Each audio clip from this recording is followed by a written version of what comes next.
Good evening.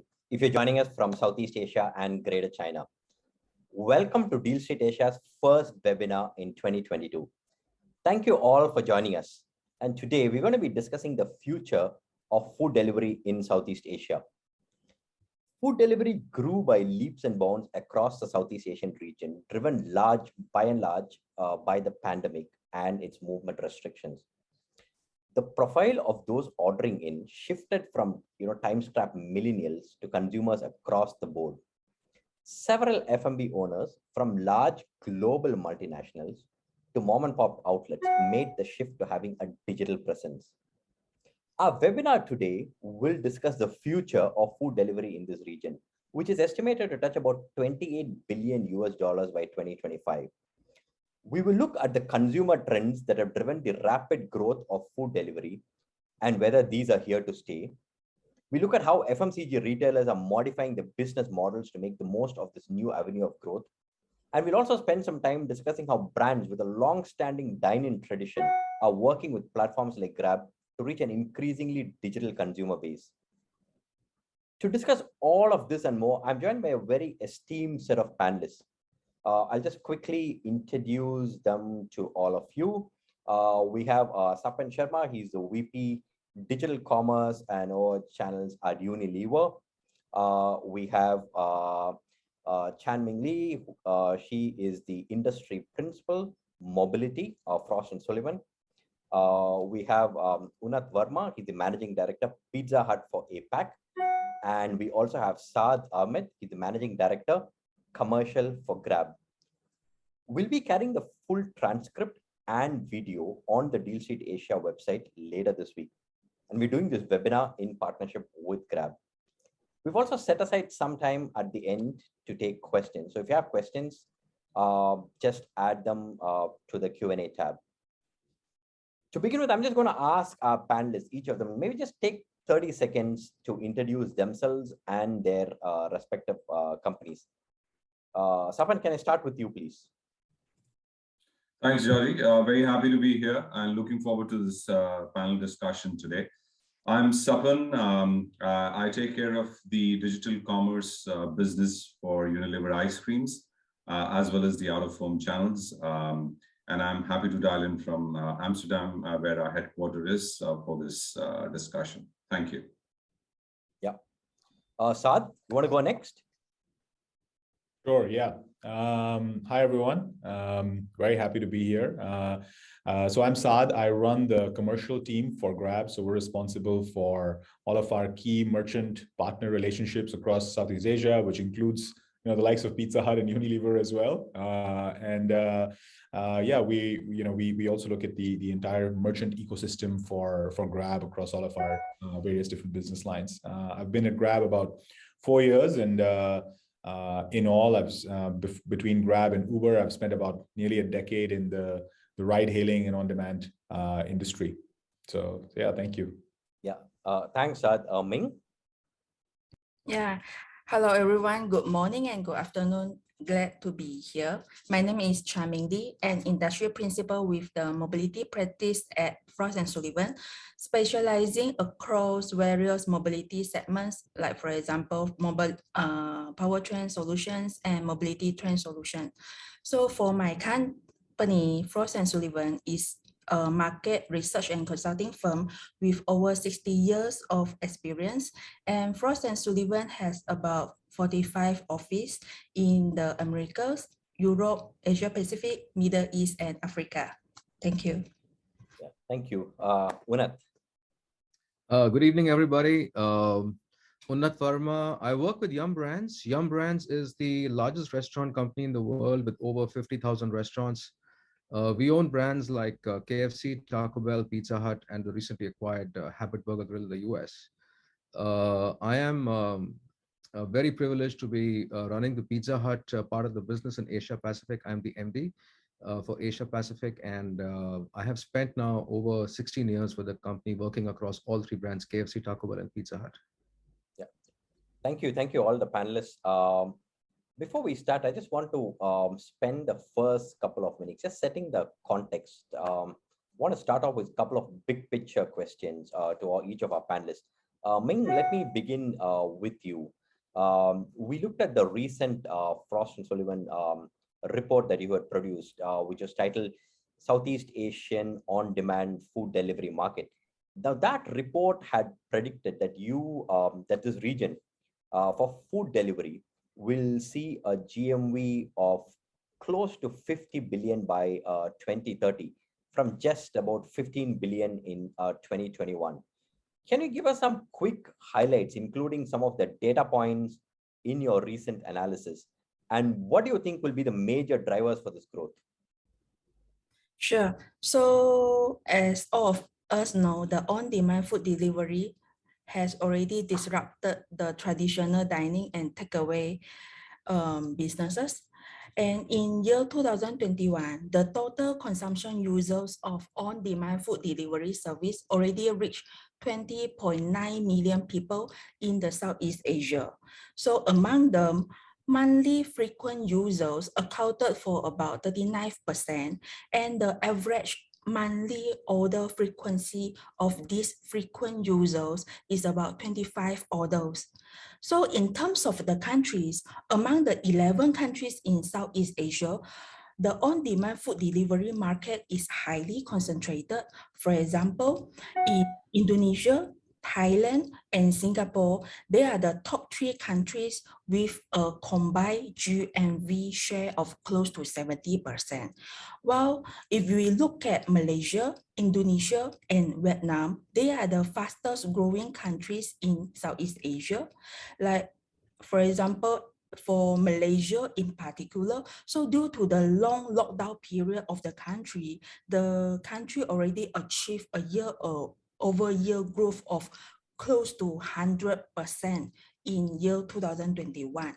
So for the other countries like Laos, Cambodia, and Myanmar, they have low consumption demand, mainly affected by relatively low smartphone penetration, which is below 60%.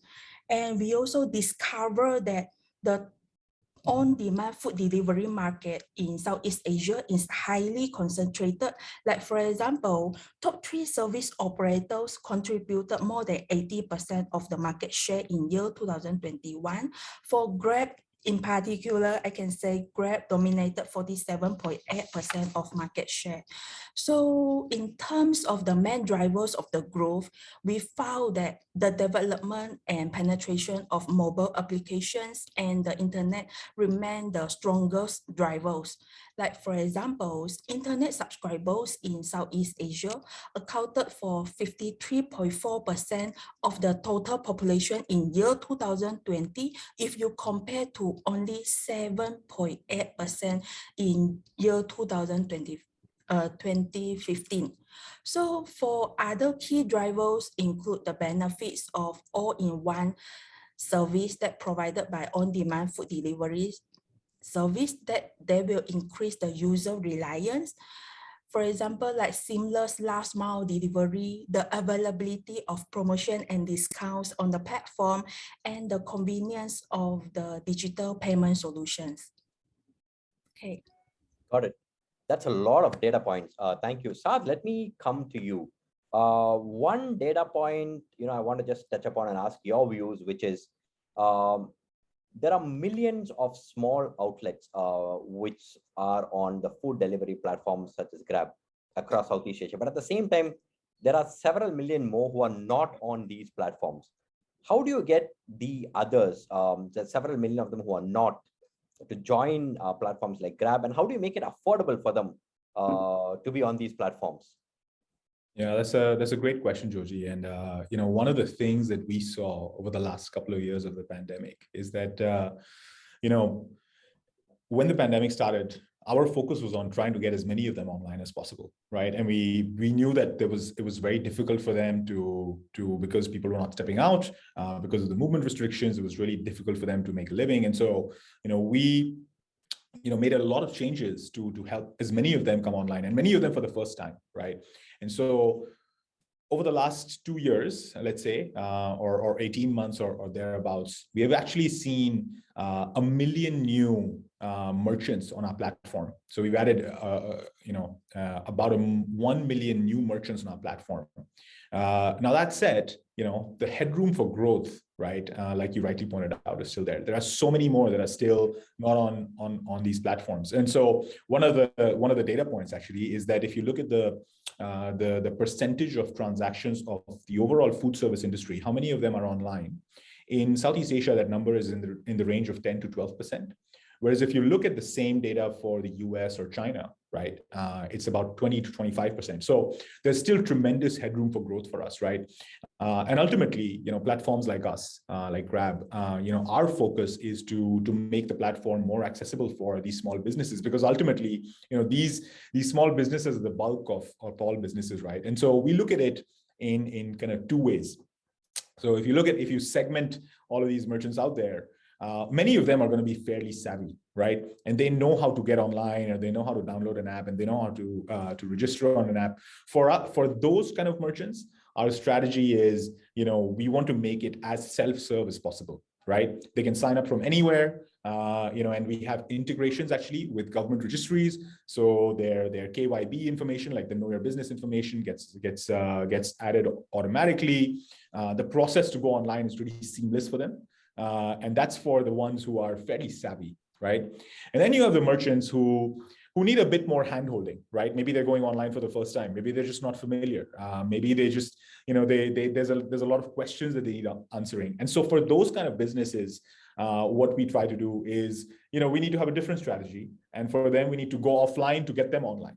Right. And so just the simple act of putting, a counter or a physical location where these merchants can actually go to and get their questions answered, they get their query answered, and figure out how to go online for the first time. Right. I think that's the other end of the segment. So in all, we're really focused on trying to get as many of these small businesses across Southeast Asia online on our platforms. And we've seen that happen over the last year with a lot of effort around how to make it as easy and accessible for as many merchants as possible. But like you said, there's still a lot of work to be done, and we're focused on how we can get that. Got it. Interesting. Unath, let me come to you. You oversee Pizza Hut's operations across 22 countries at several thousand outlets. But big picture, how is the delivery scene different in, say, Southeast Asia when compared to another large market like India? Great question, Doji. I think the difference is largely around 3 or 4 areas. The real big differences really are in the areas of, when you look at the consumer lifestyle, that is a big reason for certain kind of, home service categories to flourish. So in places where you have more women working, where the cost of labor is high, where people don't have enough, help at home to be able to cook food when they are gone outside to make a living, over there we see the incidence of ordering outside food is fairly significant. So that is what is happening in large parts of Southeast Asia, as compared to in India, where the percentage of working women is still comparatively lower, and the cost of labor is also kind of lower, right? So now that's a trend that's also catching up in India. But at this point of time, the incidence of ordering outside food at home and something that we call as home meal replacement is pretty significant in Southeast Asia as compared to India. That's one. The second, from the platform standpoint, India actually about a few years ago went through a process of demonetization, where the large currency notes were replaced with newer currencies and stuff. And what happened as a result of that was, in the digital ecosystem, there were new payment gateways and solutions created.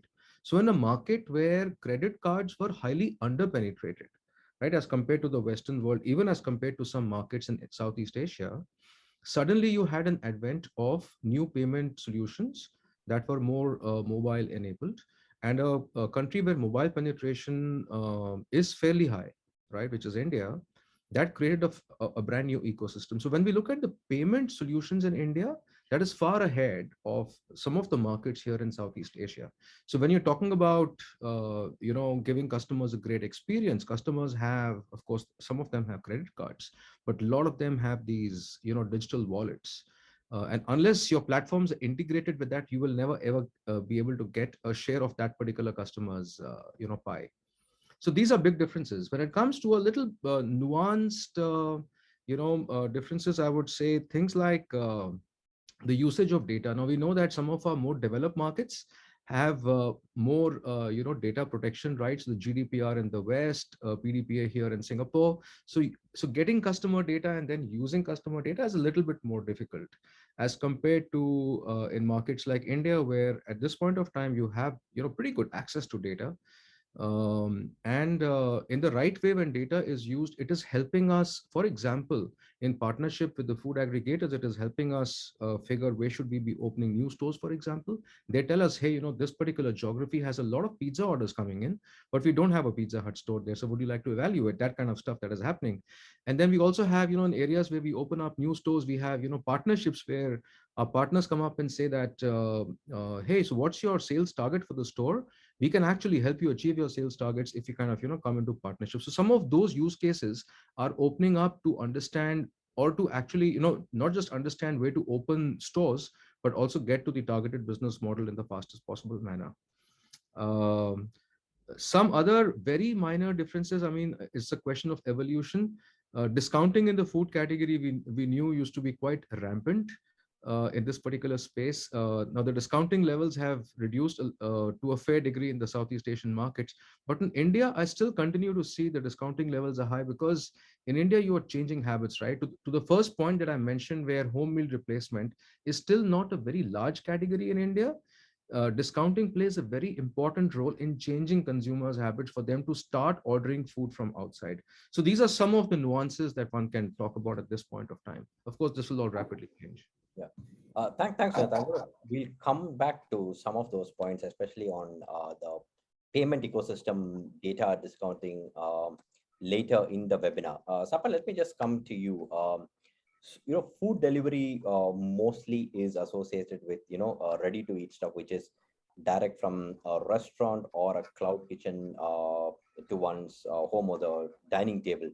But from Unilever's perspective, what's the scope for things like frozen food or ready to cook dishes, ice creams?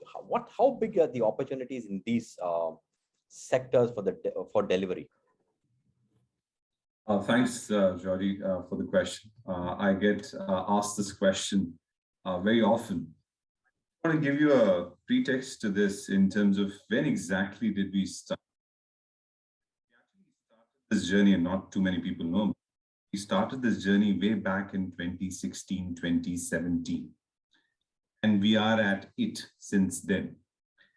And the two opportunities which we saw when we actually were getting into this space are for our ice creams category to start with. The first thing for an ice cream category is it is an impulse category.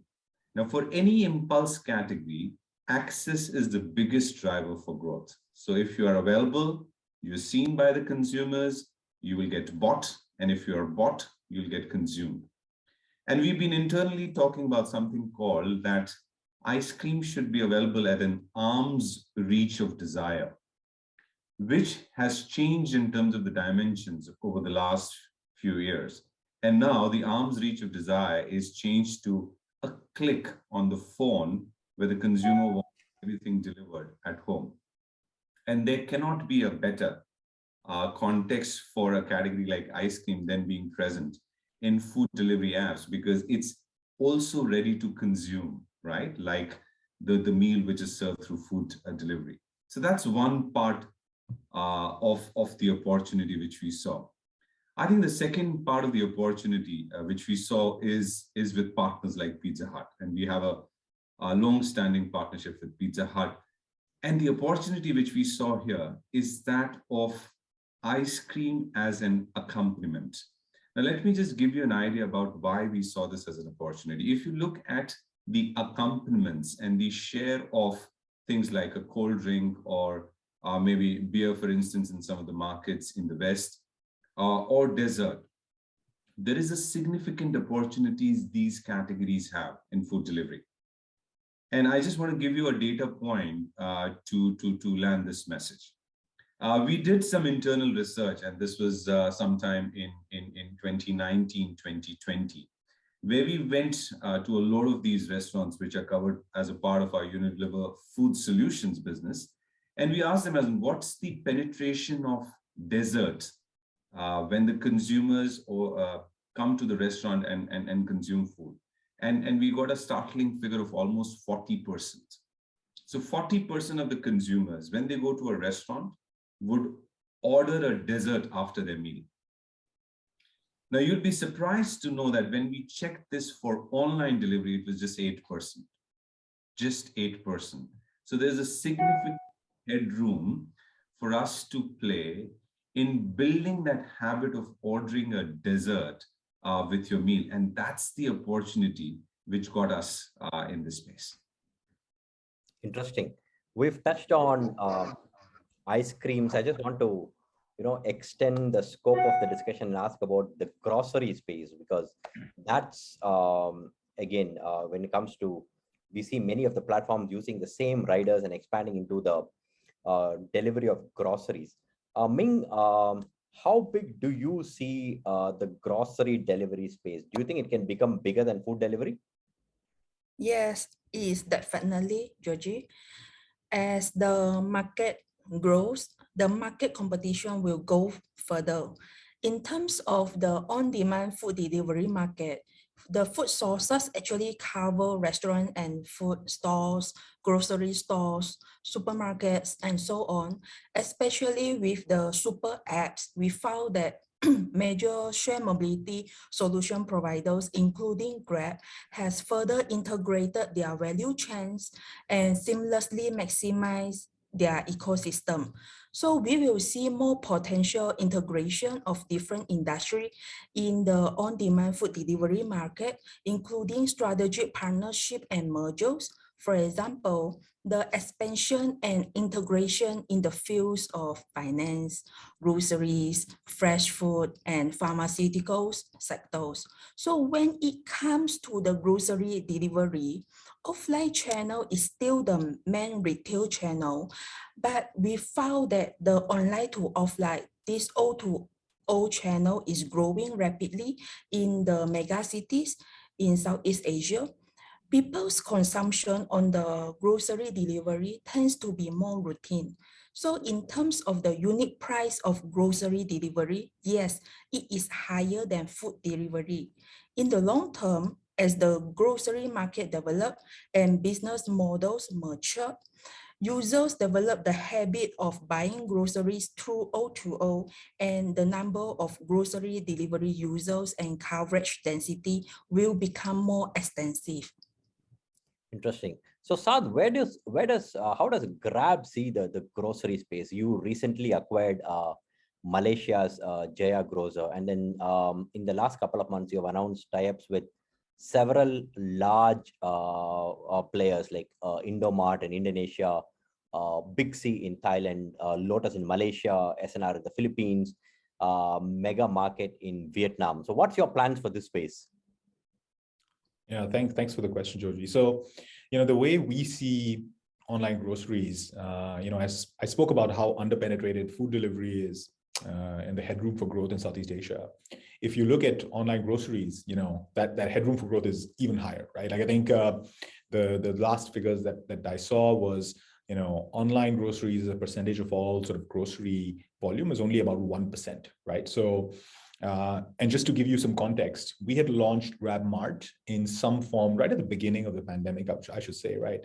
And since then, it's been, roughly about 2 years that business has, rapidly grown just between FY20 and FY21, right? Where FY20, we saw significant expansion of our Grab Mart business. We've grown that business roughly about 4x between 20 and 21. So we see that rapid growth in our grocery or online grocery business, and we feel that we're well placed to capitalize on it, right? We have the largest fleet in Southeast Asia. We have a deep understanding of the Southeast Asian consumer, and we know that that demand exists. Now, the partnerships that you mentioned, ultimately, all of those partnerships are aimed at one objective, which is to increase the universe of choices for our consumers. Ultimately, we want our consumers to have all of these merchant partners available to them at the click of a button, as Sapan pointed out, right? Within an arm's length, they can push a button and get their groceries delivered to them. And that's really the objective for us. Now, we're still very early in the innings, and it's very, very early days for us, but it is a service that we believe we can excel in, and which is why we're doubling down on it. Now, our focus is going to be on continuing to build great experience from a product perspective, from an experience standpoint, and continue to grow that business for Grab. Sapan, Saad mentioned about partnerships. How does Unilever see it, especially in getting FMCG products to consumers? And how do you see this relationship with platforms going in the long term for you? Very, very important. Very important. I think this is the most essential part of what we're trying to build. And we are happy to work with partners like Grab from day one. And the reason for that is there are quite a few ways of looking at it in terms of what is in it for an FMCG. And let me continue with an ice cream example. What this gives us as an opportunity for an FMCG is, especially for the impulse categories, to serve the occasions. Traditional trade, for instance, doesn't really allow us to serve occasions across the day. Let me give you a couple of examples. A sofa moment, we call it a sofa moment. You're watching something on your Netflix, you're watching something on the TV at 9 o'clock in the evening. You've had your meal at 7:30, and at 9 o'clock, you feel the urge of having to treat yourself with an ice cream. You check your freezer, there's no ice cream. Now, you don't feel like going to the nearest 7-Eleven and buying something. You can just pick up your phone, click on the phone, get your ice cream delivered in 10 minutes. That's what consumers are looking at. 2 o'clock in the night, you just come out of a party, you're with friends, you're celebrating, all the stores nearby are closed. You feel the urge of a sweet treat, you click and you get an ice cream delivered. Now, these are the occasion-based opportunities which FMCGs and categories like ours have to play in this space. And the best part is, if you work with your partners, there are two big areas which we collaborate with. One is on experimentation. Now, in an offline trade, it is very difficult to experiment, get to see what's working, and then scale it up. Here, it is instant. You test at a very rapid pace, scale up what's working at a very rapid pace. The second thing is that consumers are already on these apps, right? So these are captive consumers, and companies like Unilever invest a significant amount of money on media to engage with our consumers. Imagine if we can divert that media on these apps and engage with the consumers where they are. It is a great opportunity, not just for the categories like us, but also for the platforms to serve the consumers in a far better way. Interesting. Unath, let me come to you. For a brand like Pizza Hut, even before COVID, if you look at the last 10 decades, delivery was always a significant part of your business. So how do you expand the scope? What is it next for you? Is it faster deliveries, or is it expanding your reach or increasing your store count? How do you see it? All of the above and more. So for Pizza Hut and the pizza category in general, pizza used to be one of those weekend family moments that you want to enjoy and share with family or friends, right? So it used to be a little bit of a special occasion category, generally consumed on a weekend, and certainly sharing was a code. Now with COVID and in the post-COVID world, we are seeing that sharing is becoming lesser and lesser prevalent, because people want to have their individual meals to stay safe, unless you are in a very intimate setting like your immediate family members. And so the occasions of individual consumption have opened up, moving from a weekday occasion from a weekend kind of consumption occasion. Now weekday consumption occasions are dramatically opening up. So we are looking at all of these, and while on the one hand we have these fantastic celebration bundles, family feasts, all of that targeted for a Friday, Saturday evening family occasion, with the new opportunities we are opening up individual meal solutions like My Box. It's been very successful for us across most markets in Southeast Asia, where it is opened up. Consumers used to think pizza is only for sharing, but that's no longer true. You have a small, pizza with some sides and a drink, and bundled into a individual box priced very attractively, almost equal to QSR price points, which certainly opens up, new occasions. So we are looking at some of these, occasions opening up and trends helping us, expand our business. Not just that, there is so delivery is certainly, is a mainstay in the category, but carry out also is massive. In fact, what we see is that about half, or in fact more than half, of the home meal consumption occasions are carry out occasions where consumers want a control over their delivery part of the experience. And so consumers would love to get to stores which are nearby, where they know they can pre-order, sometimes just pick up the phone or even open the app pre-order and go and get the food away from there. So that is helping us dramatically alter the on-ground presence or the footprint that we have. Typically, we would enter a new trade area by opening a flagship dine-in store where customers would come and experience the entire grandeur of the brand in a dine-in environment. Now that has dramatically changed. We are getting closer to customers, opening smaller stores with limited service, or actually no, table service at all, for customers to basically experience the food that the brand has to offer. So many things are happening at the same time, and we continue to see new opportunities opening as we move into the future. Interesting. I just want to sort of broaden the scope of the discussion a little more. Ming, I just want to come to you first. In terms of the pandemic, it created a lasting impact on consumer behavior, especially when it comes to urban consumers in Southeast Asia. But one thing that we have noticed is food delivery has largely been, linked to aggressive marketing, deep discounts, and promotions to sort of keep consumers interested and to acquire new consumers.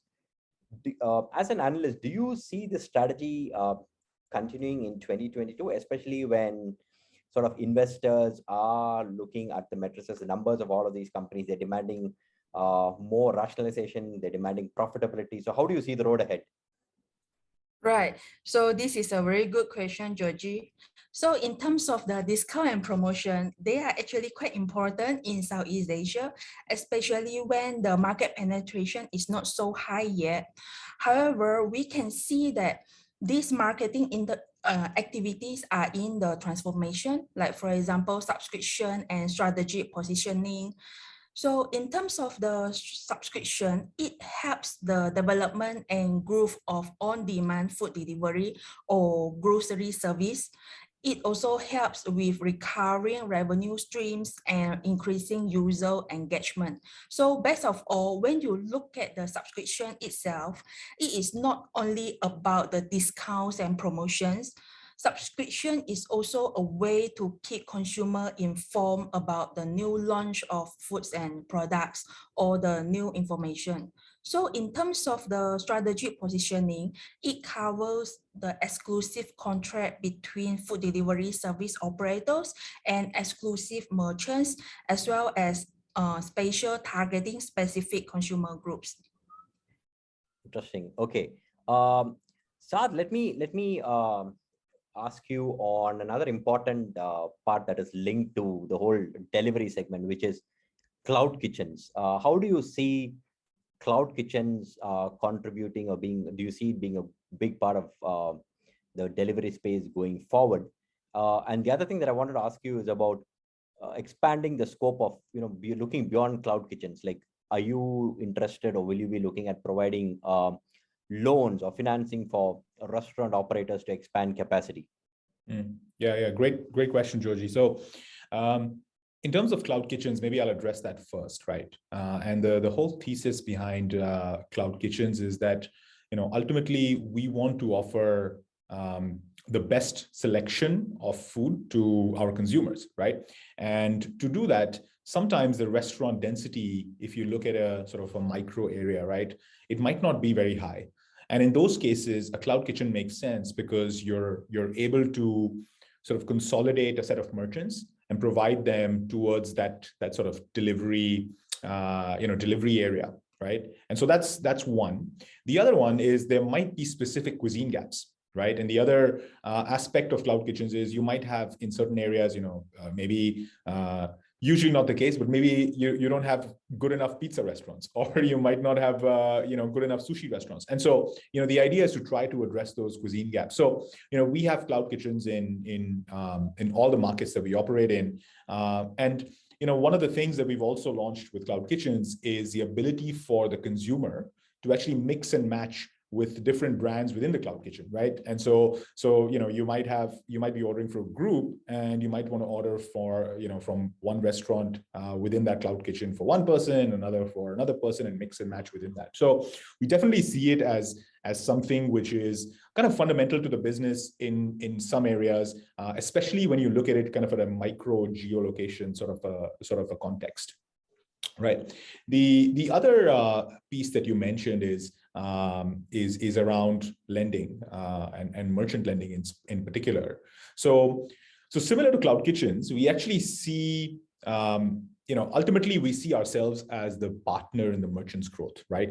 And just as much as cloud kitchens are part of that, allowing the merchant to kind of expand to areas which probably would have been harder for the merchant to reach in the past, right?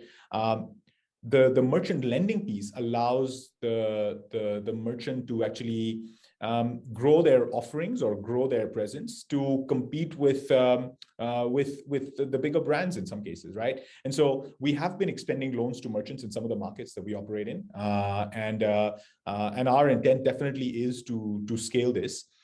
If you look at it from a merchant's point of view, it allows them to scale to meet future demand in some cases, right? And whether that demand could be either from delivery or it could be from dine-in. And from our perspective, we're actually uniquely positioned to be able to offer this, right? As Grab, we have some access to what the merchant might be doing from a dine-in perspective through Grab Pay payments. We have some access to what the merchant might be doing from a delivery standpoint through our Grab Food product. And so we use all of those insights to basically extend the loan to the merchant. And actually, we can do it simply. They push a button on the merchant app, and that loan can be disbursed. It's very seamless, minimal documentation needed, and really it's about expanding financial services to merchants who probably find it really hard to do it in the traditional finance, traditional financial system. So that's kind of the overarching theme, is that ultimately we see ourselves as a partner in the merchant's growth, and whether that's expanding geographically through cloud kitchens or whether that's extending loans to them so that they can expand their business, that's ultimately how we see ourselves. Yeah, thanks. Just a quick question from about what you said. Where are we in Southeast Asia with respect to the larger ecosystem? When I say the larger ecosystem, some of the points that you already covered, which is financial inclusion, digital payments, access to credit facilities, all of this. And unless all of these come together, deliveries and cloud kitchen won't really take off, right? Yeah. So I think what you're referring to is, how are we building the entire merchant ecosystem? Yeah, the larger ecosystem. Yes. So definitely, I mean, we see financial services as kind of pivotal to that, right? And so our intent is to, whether it's insurance, whether it's lending, I think the idea within the merchant ecosystem for Grab is to bring all of these offerings to our merchants. Now, one way we're doing that is through the merchant portal or the merchant app that is present in every store, right? And so the merchant is able to access this portal, whether through the web or through the app, and able to see all of the different services that Grab has, right? If they want to grow their business through investing into advertising, they can do that through the app. If they want to access, financial services such as lending, they can do that through the app or the portal. They have access to different campaigns that they can opt into, and eventually we're going to open that up to other things as well, potentially, merchant supplies, etc. And so we definitely see that as, this is kind of a first step towards building that entire merchant ecosystem, which, we have hundreds of thousands of active merchants on our platform. How can we help them grow their business? That's really what we're focused on. Got it. Unat, when it comes to brands like Pizza Hut, do you see your future being like a hybrid model, which is a combination of physical stores. A lot of stores are being just takeout stores, and in some places it's just cloud kitchens. And also, like, from the industry perspective, when you talk about the smaller players, do you see them, many of them, pivoting to just being cloud kitchen players? Um, the future for brands like ours will be kind of more omni-channel presence. So as normal life starts to come back, there will be this component of on-premise consumption that will come back. Now, does it come back in the same way as it used to exist until 2019? It's a big question mark. But there will be some element of that. So the future is going to be kind of more omni-channel, and we are ready for that. Our assets are built to service all three channels that we define, which is dine-in, delivery, and carry out. And what the recent, or not the recent, but in the last 2 years, and everything that Sapan just mentioned, and so did Saad, the fact that consumers have basically used online services to a great degree, especially food services, right? It could be cooked food, it could be even packaged food, has opened up the number of meal occasions. So what used to be 3 meal occasions in a day is now, in the lives of a lot of people, it's getting to be 5 or 6 occasions. In fact, we are seeing that late night is a massive occasion. The hunger that happens with night creatures at 1 o'clock or 2 o'clock in the morning, there are hardly any brands servicing that at this point of time. And we are figuring out, with the help of technology, can we have dynamic trade zone areas to optimize on ride times and driver infrastructure, etc., to get to customers when the occasion exists, right? So all of these changes are happening, and on the back of this growing consumer demand and changing consumer needs, we have to be ready, right? So we see omni channel as being as a future for the brand, and perhaps for a lot of brands. Now, coming to cloud kitchens, it's a very interesting concept. In the way that Saad put it, I think it just sounds like something that can really unlock potential for a lot of players.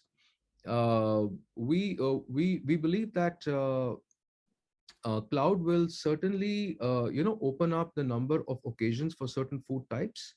The only question is that over time, uh, in fact, the two questions: do you build a brand? It could be even a small brand, it could be a 5-store brand in a city, doesn't matter, but do you build a brand for which you want to see an like a on street presence, or just have a digital brand that is serviced in the home service environment? That's the first question that a lot of players will have to ask themselves. And the second is, do you only want to cater to the half the market which is delivery oriented market, and ignore the other half, which is the carry out market? So if you want to have a carry out market, then you would certainly want to address the carry out market. You would want to have presence on high streets, closer to customers and stuff. So these are two questions that I would say that small merchants, or even individual players, need to ask themselves. But otherwise, clearly, cloud kitchens are a fantastic way to unlock new opportunities. Yep. Very, very interesting points, especially the hunger at night. I think that's a huge area that is to be addressed. Sapan, let me come to you, just slightly changing the discussion to another topic, in the sense that we're seeing a lot of traction for the several companies offering stuff like 10-minute deliveries, and we're seeing it in the West. We're seeing it in several countries in Southeast Asia and India. And this category has become really, really hot in the last couple of quarters. Is this just a fad, or do you see sustained demand for these 10-minute deliveries? Great question, Jolly. The short answer to this is just not a fad. And I'll tell you why it's not a fad. I think there is a reason why this has become so big during COVID. And there was a latent demand which has kind of grown exponentially because of a consumer restraint on account of what externally happened for all of us. But if you fundamentally look at the shopping missions, and in FMCGs, we look at the shopping missions very closely. There are 3 shopping missions which are there. There is need, there is a routine shopping mission. You make your list, you go to the store, buy everything which you need for a week, for a month. There is experiential. You kind of go to the offline store, you make your own ice cream, or go to a Pizza Hut, have your pizza. It's an experiential shopping mission. And then there is need for today. Need food today is things like top it up. Okay, I'm making something and I've run out of cheese. I need to get some cheese. Okay, I have some friends over. I need to get some drinks for the friends. There's no drinks in my freezer. I need to order something. Now, fundamentally, if you look at need for today was served only by traditional trade. The reason why in Europe it's becoming bigger is typically a store shuts around 6 o'clock or 7 o'clock in the evening. Now, and because they were big retailers, this space was never catered to because the cost of running this was significantly higher. That's what the 10-minute delivery guys unlocked for the consumers, because the consumers' latent need for today or need for now was there. And that's what these delivery partners are serving, and that would continue to be there. Now, coming back to Southeast Asia as well, because it's an important factor, and a lot of people talk about, look, here I have a 7-Eleven everywhere. I have a mom and pop store everywhere. Why would a 10-minute delivery work here? Or why would a grocery delivery work here? My response to that, and what we see based on consumer evidence, is that there is a consumer segment. For them, the definition of convenience is very, very different from the traditional definition of convenience we know. They would not even walk 50 meters, 100 meters, 150 meters to buy something. There are occasions where they would want to order and want the stuff to get delivered wherever they are. Yeah. So that dimension is changing, and we've seen a significant jump in the rate of consumption of these 10 delivery apps and the ordering in markets like India, even in markets like Thailand, in markets like Philippines, and Singapore and Malaysia as well. So this is here to stay. It's not a fad. A lot of interesting insights. I just want to take a couple of minutes to quickly look at some of the challenges the sector faces. And Ming, let me start with you again. Southeast Asia is not one common market. It's several different markets, and the competition is increasing. There are regional players like Grab. There are country-specific players. So, as the platforms continue to fight one another for with each other for customers, fight over restaurants, fight over drivers, do you actually see consolidation taking place? Yes, definitely. So actually, in terms of the entire Southeast Asia, I can say that cultural bottleneck is the biggest challenge in Southeast Asia. So in terms of the country-specific competition, this may not be something every service operator can easily do. Like for example, in Indonesia, the market is highly concentrated and the barriers to entry are high. Like the two main service operators, including Grab, holding a combined share of 99.5% in year 2021. And also in Indonesia, Foodpanda previously withdrawn from the country in year 2016. And this is the main reason we can say that the increase in consolidation is expected. Like I can give you the other examples. Like for example, Grab has nearly 50% of share of the on-demand food delivery market in Southeast Asia. The contributions comes not only from the coverage in 7 Southeast Asian countries by Grab, but also from the merger of Uber's operation a few years back. So in last year, we also saw that Vietnam's Baemin become part of Delivery Hero.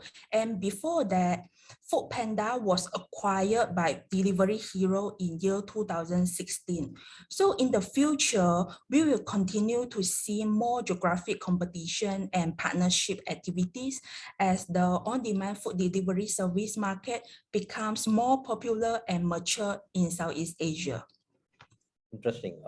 Saad, amidst all of these positives, there are still several other points of contention, in the sense that, commission rates for restaurants is a topic that's discussed often.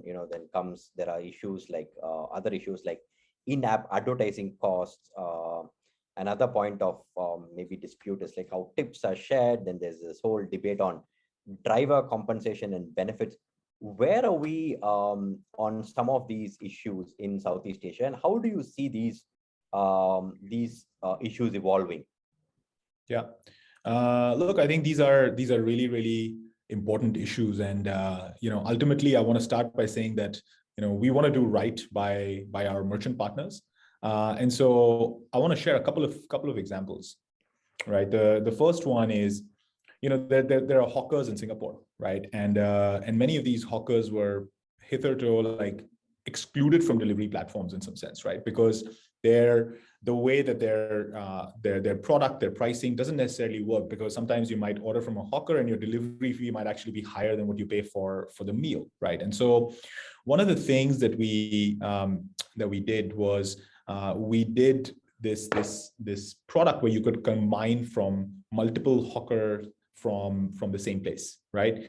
And so what that helps do is it defrays the cost of the commissions across multiple hawkers. For the the fact that you are able to combine a larger order means that the order is much more sustainable in a sense for the platform, and because it's from the same area, it's not very difficult for the driver to collect, right? And so we're trying to do these things so that we're able to get more and more merchants to participate in the digital economy and effectively not be the platform doesn't become too burdensome for them. The other sort of example, right, is that one of our focus areas is to drive discovery for our merchant partners, and if you think about your own kind of behavior, there are so many merchants within kind of you could call it delivery radius to your place or whatever, but the app helps you actually discover many of these merchants. You might not go to that store or might not even discover that store naturally in your day-to-day, but the app actually helps you drive that discovery. So even outside of the fulfillment piece, I feel like that discovery actually is so important, and we help enable that discovery for our merchant partners. And you spoke about the drivers, right? And the way we think about drivers, by the way, the tips, 100% of it goes to the driver, so it's not shared at all. And our position is that we want to help enhance the protection for our drivers, while still enabling like a flexible means for them to earn money, right? So it's the way the platform operates, it enables kind of flexible earning opportunity for the driver partners and the delivery partners, but we want to give them the right protections. And so we have free personal accident insurance, for example, for all drivers on our platform. And so look, the industry is new. It is evolving. We don't claim to have all the right answers today. But ultimately, these are the right topics, and we definitely want to do right for by our partners, whether it's the merchant partners, the delivery partners. And so we think that to the extent possible, we would want to continue having these conversations with the regulators, with the merchants, with the delivery partners. So we're doing the right thing by them. Interesting. Unak, let me come to you in terms of challenges. How do you see issues like customer retention? Do you think a monthly subscription service helps, or when we look at the road ahead, do you think the solution is for platforms to improve their overall economic profiles by delivering like other high margin products, like such as new categories like alcohol or pharmaceuticals, grocery? How do you see it? Well, we believe that for food service, we have some kind of unfinished part of the agenda and giving customers a frictionless experience. And if we were to give that frictionless experience, customers will come back even more frequently, right? We don't need to get into high ticket items or getting into areas outside our core to try and drive the appeal of our platforms. So subscription services, by the way, they work in certain food types and they do not work in certain food types. It depends on the frequency of consumption of a certain food type. So coffee, we have seen it work really well. Subscription services in pizza category or even QSRs have not been tested. There are some early tests going on in some other parts of the world. So even we are keeping a close watch on that one. But having membership programs, having loyalty programs, and of course, CRM is a done deal in this category. These things certainly help drive, category consumption. we are looking at using technology in a big way to unlock the friction, to make sure customers get a frictionless experience. And technology, the way we look at it is that there is a now part of technology, and then there is the next or the new part of technology. In the now part of technology also, we look at technology which is customer facing, but to enable the customer facing, there has to be something which is operations facing, as well as getting more customer insights. So for example, things like customers they want to track where is the pizza. A lot of platforms order the tracking services. We also do in a few markets, but that gives customers the convenience that, okay, if I have 5 players to choose from, but if two offer a tracking service, I would much rather place my order on those platforms, right? Similarly, like I said, half the occasions are carry out occasions. Delivery is not the entire market. And so in carry out, how is it that we're looking at a frictionless carry out experience? Can we pre-order? Can we give a better value? Can we give the customers service inside the car, so they don't even have to leave the car and come and collect it from the store? Are the kind of things. And to enable some of these things from an operation standpoint, we have actually recently acquired some technology companies. So Dragon Tail is a Australia based company, just acquired them. That helps us to basically simplify our operations, make sure that we are able to schedule riders and fire pizzas depending on how soon the riders have delivered the order and come back. Likewise, we have other technology, like more kind of internal facing technology services that help us give customers that frictionless experience. We are also using data to understand if when does a customer become loyal. Is it in the first experience, second experience, or third or fourth? And how many times do we have to make sure a customer thinks of our brand um, in a particular month for us to get a share of their wallet? So these are things that we are using technology for, to make sure that we are able to get them more frequently into our brand. This is the current part of it, right? And from a new part, what is next? What is new? I mean, each year we spend like a week going to some technology companies and getting some inspiration. So last December, we were in LA, and I happened to see some amazing technologies at play. For example, robotic arms that make sure you're able to flip burgers and fry, French fries, so that you're able to rationalize labor cost. Thereby, ultimately, all of these are required to give customers better value, right? So robotic arms, for example, payment systems is undergoing a massive change. Making payment through face recognition only, I think, is the next new thing which is coming up. Hopefully it comes up fast. It is absolutely frictionless. It is amazing. And things like those. I mean, you talk about robots delivering pizza so that dependence on physical riders goes down. I have seen that thing actually on streets of one part of LA. So some of these things are not technologies that are being spoken about in sleep, but they're actually being put to use right now. And so all of these things, we believe, will continue to give customers a great frictionless experience that will make them come back and use the brands more frequently. Yeah. I think the technology part was really, really interesting. And a quick related question on that. And this is also linked to payments, which is something you mentioned earlier. If you look up some of the markets that you talked about, which is Europe and the West, in the US, all these platforms need is to be able to cater to credit cards, debit cards, or PayPal. But that's not the scene in Southeast Asia. Almost every country has 20 different payment options, and these 20 differ from country to country. So in that context, what do you think will be the unique innovations that will lead, that will sort of help address these challenges in Southeast Asia? See, I think the biggest challenge was that banking is underpenetrated, and credit cards therefore could not go beyond a point. Now, that particular barrier was overcome through mobile phones, right? And so mobile wallets came about, and that has caused for a massive creation of a new ecosystem in Southeast Asia. But ultimately, if you look at it, what everybody has is a face recognition, a face that is unique, and a thumbprint that is unique.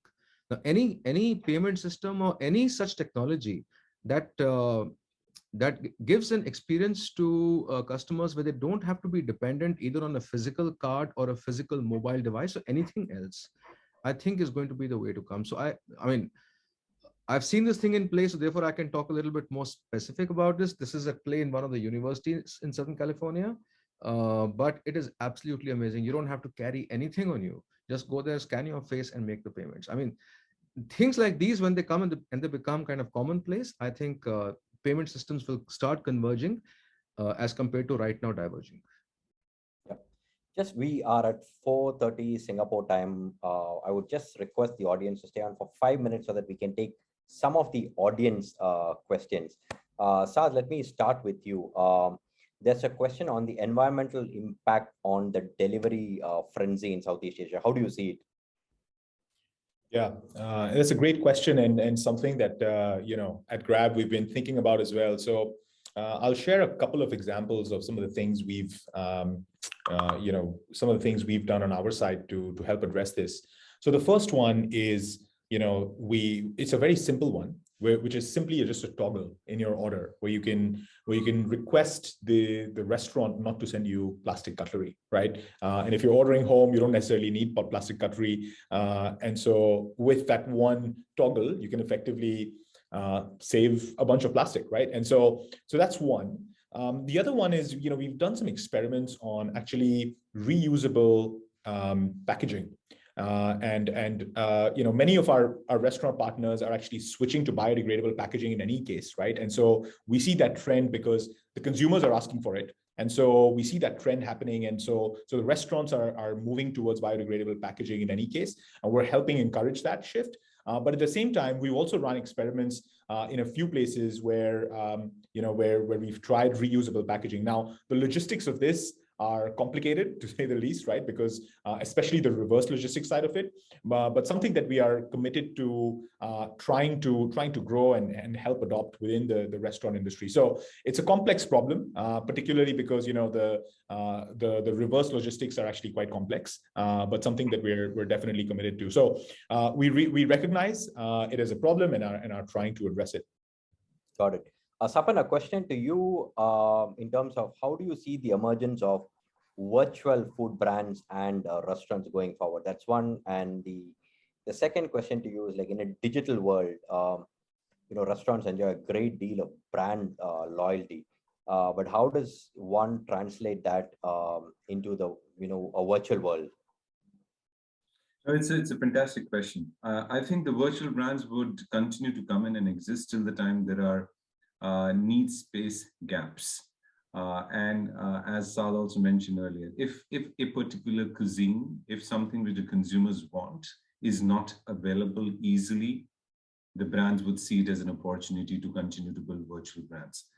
I think the great question also is in terms of how do you build the equity of these brands? Because these are opportunist play in this space. So how do you kind of really continue to seed and invest behind it? I think the answer to that is, if you are here to serve a consumer need, you will have to continue to build the brands even online. You'll have to build the equity of these brands, and you will have to give the seamless consumer experience and the frictionless consumer experience to build that equity. It's not necessary for you to have an offline presence. Got it. Interesting. Saad, back to you. A quick question on, do you intend to offer lending from your balance sheet? We spoke about lending earlier. So just your thoughts here. Yeah, so today, we do offer merchant lending. Now, the reality is that, the merchant lending that we're doing, I mean, these are merchants who don't have necessarily access to, or it's cumbersome for them to go and try to get lending from a bank, right? And also, when it comes to the risk and the underwriting that we're doing for these loans, the access of information that we have to the merchant's business is actually quite unique, right? Whether it's coming from the delivery orders, or whether it's coming from the the fact that we know consumers are going to the restaurant or the merchant and actually using that their GrabPay, for instance, and we know those transactions. So ultimately, we use all of these signals to come up with what is the right level of risk for that merchant, and what is the value that we can offer them in terms of working capital loan. Yeah, Sapan, you talked about the 10-minute deliveries, how it is not just a fad, but that's there to stay. But do you see that expanding to tier 2 and tier 3 cities especially in countries like say Malaysia or Indonesia, or will it be, will it remain with just the large cities? Again, a very, very important question. Look, I think what's really happening, there are two things which are happening. The first thing is that every player is focusing on the bigger cities. So it's leading to challenges, right? While the big opportunities are there are challenges on the riders, there are challenges on too much of communication, there are challenges from the local municipalities in terms of the chaos it's creating and so on and so forth. And there are also challenges of high cost of running these operations in bigger cities. Having said that, if you have tier 2, tier 3 cities where there is good enough captive consumers who are you're wanting to serve, that would be a great opportunities for these players to expand in. So it would happen, but it would not really happen the way it is happening in bigger cities where all the players are going together. It would be based on different players finding their different niches and trying to expand in those cities, which I think is a more sustainable model. Yeah. Ming, as an analyst, can we have your predictions, just 30 seconds, for the rest of 2022 and 2023? Yeah, sure. So the market will continue to have high market concentration, with Grab will continue to dominate the Southeast Asia region with the largest share. So we forecast that the market GMV of the Southeast Asia region will reach a GMV of close to $20 billion in the year 2022, driven by urbanization, improvement of super app platform, and the increased choices of foods, groceries, and merchants, as well as the expansions of geographic density. Thank you. Thank you. Saad, my final question to you. I'm afraid we can't take any more, but what we'll do is we'll send across the remaining questions to the panelists, get them answered and carry them on the site. Saad, if you look at Meituan in China, they use the food delivery market to expand to other services, including hotels, flights, ride hailing, a whole lot of other things. So is that the way ahead for Grab too, where food delivery is your base, and then you look at a whole series of high frequency segments which offer you much bigger margins, like travel, hotels, where you can use your existing customer base and leverage them? Yeah, that's a great question. So, to be honest, the way that we are thinking about this from a Grab perspective is there are three kind of use cases which are everyday use cases that matter to everyone, right? And we talked about how underpenetrated grocery delivery and food delivery is in Southeast Asia. That's definitely one of them. Similar sort of a story on transportation and ride hailing, right? As people sort of start going out more, we'll see more and more people stepping out, and we'll see the increase in that use case as well.